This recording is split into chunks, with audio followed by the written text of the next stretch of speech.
Hello everyone, आज है 28 फरवरी और आज इस वीडियो में हम बात करने जा रहे हैं वोडाफोन आइडिया के बारे में।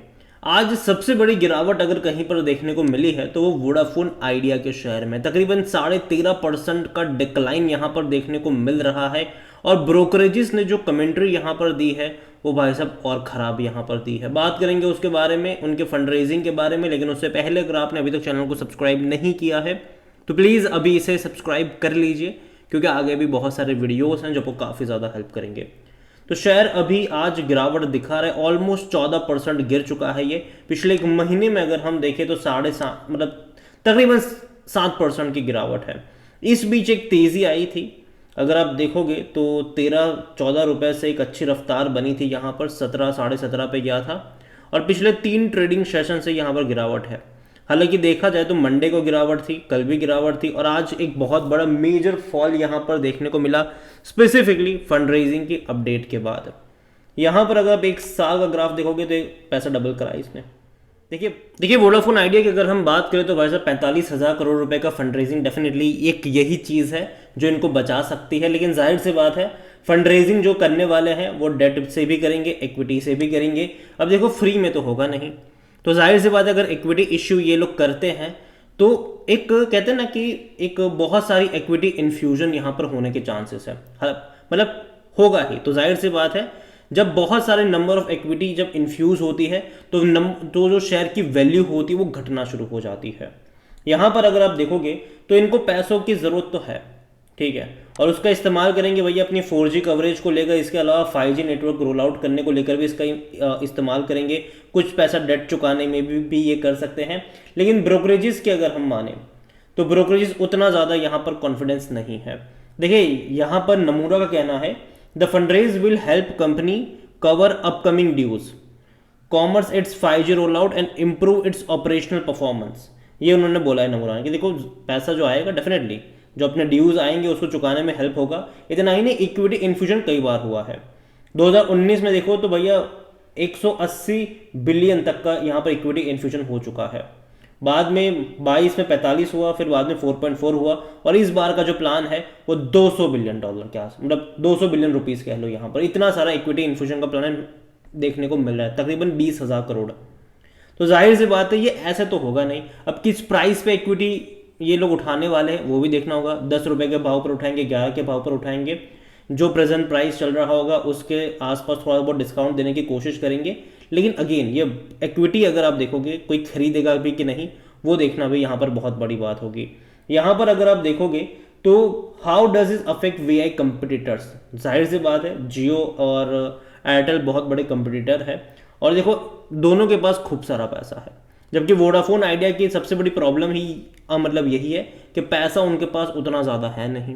अगर पैसा रेस करते हैं तो एक कुशन होगा उनके पास कि उस पैसों का वो लोग इस्तेमाल कर सकते हैं कि एक बड़ी टक्कर दे पाए जियो को और इसको। लेकिन इतना सारा equity infusion definitely share price के लिए अच्छा नहीं होता।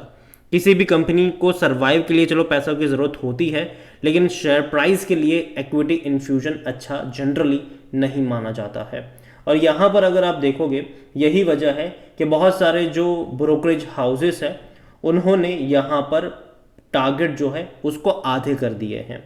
यहाँ पर अगर आप देखने की कोशिश करोगे तो the fundraising hasn't change VI जो सिचुएशन है वोडाफोन आइडिया की। The company high debt level, अगर आप देखो तो डेट ज़्यादा है, लगातार यूजर्स कम हो रहे हैं इनके। इसके अलावा 5G कैपेक्स को लेकर जो इनकी इनएबिलिटी है, अपग्रेड नेटवर्क को लेकर भी है, उसको लेकर यहाँ पर जो नुवामा है उन्होंने रिड्यूस करने की सलाह दी है और 7 रुपये का टारगेट उन्होंने यहाँ पर दिया है वोडाफोन में। दूसरी तरफ अगर आप देखोगे तो एक और ब्रोकरेज है नमूरा, उनका भी ये कहना है कि द स्पेसिफिक गवर्नमेंट ड्यूज, अगर आप देखोगे तो AGR के बहुत सारे हैं, इनके लाइबिलिटीज़ भी है और इसीलिए टारगेट प्राइस उनका भी रिड्यूस किया है, मतलब इन्होंने भी रिड्यूस करा 6.5 रुपये का रखा है। और CLSA ने तो एक कदम और बढ़ के 5 रुपये का टारगेट कर दिया है, पूरा नेगेटिव करा है। यहाँ पर AGR को लेकर बहुत सारा AGR पेमेंट्स को लेकर बहुत सारा इनको पेमेंट चुकाना है और $4 बिलियन पर एनम विल बी द ड्यूज यहाँ पर है। और जो करंट जो इनका कैश फ्लो है वो भी कुछ ठीक ठाक उतना ज़्यादा है नहीं। तो देखिए प्रॉब्लम है, डेट बहुत बड़ा प्रॉब्लम है। और जहाँ तक बात करी जाए, देखो मैं ये नहीं कह रहा हूँ कि कंपनी के लिए ख़राब है, ये चीज़ शेयर होल्डर के लिए ख़राब है।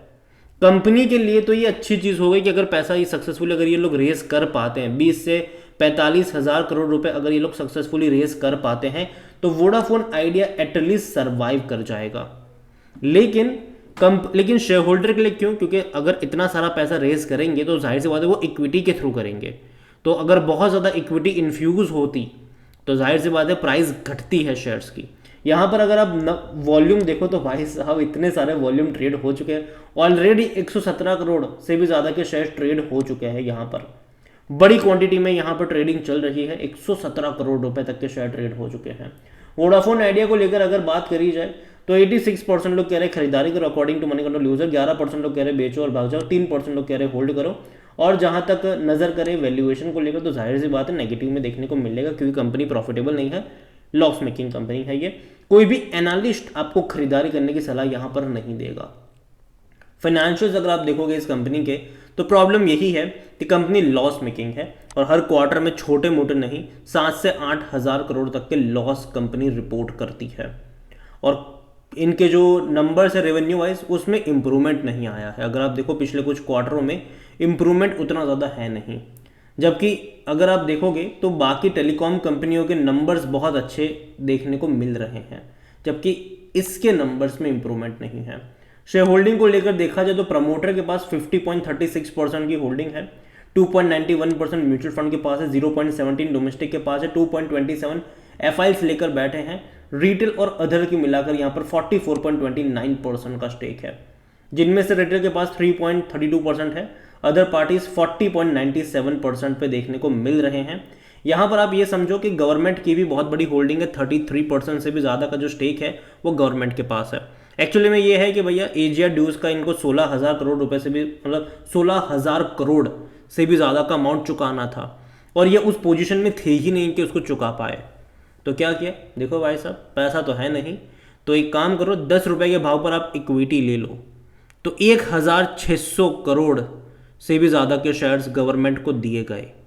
तो आप ये सोचो, देखो गवर्नमेंट को अगर पैसा मिलता तो गवर्नमेंट कभी भी इक्विटी नहीं लेते, जाहिर सी बात है वो कभी नहीं लेते। लेकिन अब कोई ऑप्शन था ही नहीं, क्योंकि वोडाफोन आइडिया के पास भी पैसा था ही नहीं और पैसा रेज भी नहीं हो पा रहा था। यहाँ पर देखो एक चीज़ वोडाफोन के लिए अच्छी हो रही है, वो ये है कि गवर्नमेंट जो है ना उनकी एंट्री हुई है यहाँ पर, और गवर्नमेंट का भी एक इंटरेस्ट बना है कि भैया इसको कुछ नहीं होना चाहिए। और साथ ही में गवर्नमेंट अब इनको और ज़्यादा पुश भी कर रहे हैं। अगर आप देखोगे ना तो गवर्नमेंट इनको और ज़्यादा पुश करे ताकि भाई साहब जल्द से जल्द पैसा आप लोग रेज करो और चीज़ें ट्रैक पर लेकर आओ, क्योंकि जाहिर सी बात है गवर्नमेंट नहीं चाहेगी कि कंपनी बर्बाद हो, और गवर्नमेंट लगातार इसको लेकर इस कंपनी को पुश भी कर रही है कि जल्द से जल्द पैसा रेज करो। और बीच में कुमार मंगलम बिरला की तरफ से भी काफ़ी अच्छी पॉजिटिव कमेंट्री आई थी, लेकिन समझना होगा कि जब भाई साहब इतना बड़ा पैसा रेज करने का इनका प्लान है और वो भी इक्विटी के थ्रू रेज करने का प्लान है, बाद में डेट भी यहाँ पर है और इक्विटी ऐसे ही तो नहीं आएगी यहाँ पर, तो जाहिर सी बात है बहुत बड़ा इक्विटी इन्फ्यूजन जो है वो आपको यहाँ पर देखने को मिलने वाला है। और यही वजह है कि शेयर प्राइस घटेगी, और जिसके चलते आप कह लो कि कई सारे ब्रोकरेजेस ने टारगेट काटे हैं इनके। नेक्स्ट लेवल जो मुझे लग रहा है यहाँ पर वो 10 रुपये के आसपास आपकी नज़र होनी चाहिए, जिस प्राइस पे गवर्नमेंट की बाइंग है। मुझे लगता है कि वहाँ पर एक बाइंग इंटरेस्ट जनरेट हो सकता है, क्योंकि गवर्नमेंट की बाइंग उस लेवल पर है और कहीं ना कहीं उससे नीचे जाने के चांसेस थोड़े से कम रहेंगे।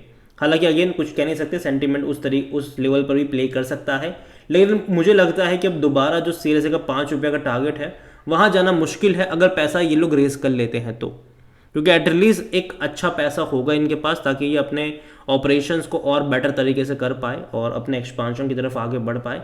लेकिन हाँ, इक्विटी इन्फ्यूजन डेफिनेटली अच्छा नहीं होता है, और खास करके एक बहुत बड़ा इक्विटी इन्फ्यूजन स्टॉक मार्केट मतलब स्टॉक प्राइस पे इफेक्ट डालता है, शेयर होल्डर के लिए अच्छा नहीं होता। कंपनी के लिए तो भैया डेफिनेटली जाहिर सी बात है, कंपनी को एक ऑक्सीजन मिल जाता है सर्वाइविंग के लिए, तो कंपनी के लिए मेरे हिसाब से कोई बुरी चीज़ नहीं है ये। कंपनी के सर्वाइवल के लिए एक लास्ट ऑप्शन यही है कि पैसा रेस करा जाए, जो लंबे समय से कोशिश कर भी रहे हैं। अगेन अगर रेस होगा तो भी अच्छी बात है, ठीक है, तो नज़र रखिए इस कंपनी के ऊपर। लेकिन हाँ, मैं इतना ज़रूर कहूँगा कि जल्दबाजी मत करना खरीदारी को लेकर कि आज 14% गिर गया मैं जाके खरीदारी कर लूँ। यहाँ पर अगर आप देखोगे तो ग्राफ इसका लगातार डिक्लाइन वाला ही है और तेज़ी दिखाई थी इसने, अब वापस वहीं पर आ रहा है। तो एटलीस्ट कुछ टाइम के लिए स्टेबल होने दो इसको, कुछ टाइम के लिए चीज़ें ठीक से यहाँ पर हो, उसके बाद कोई फैसला यहाँ पर लीजिएगा, जल्दबाजी मत करिएगा। और मेरे हिसाब से 10 रुपये के लेवल पर आपकी नज़र होनी चाहिए। वीडियो को यहीं पे एंड करूँगा। अगेन कोई बाय सेल रिकमेंडेशन नहीं है ये। वीडियो पसंद आया हो तो लाइक करें, शेयर करें। चैनल में अगर आप पहली बार हैं तो प्लीज़ सब्सक्राइब करें। और वोडाफोन आइडिया के बारे में आप क्या सोचते हैं वो भी आप मुझे कमेंट में लिखकर बता सकते हैं। Thank you.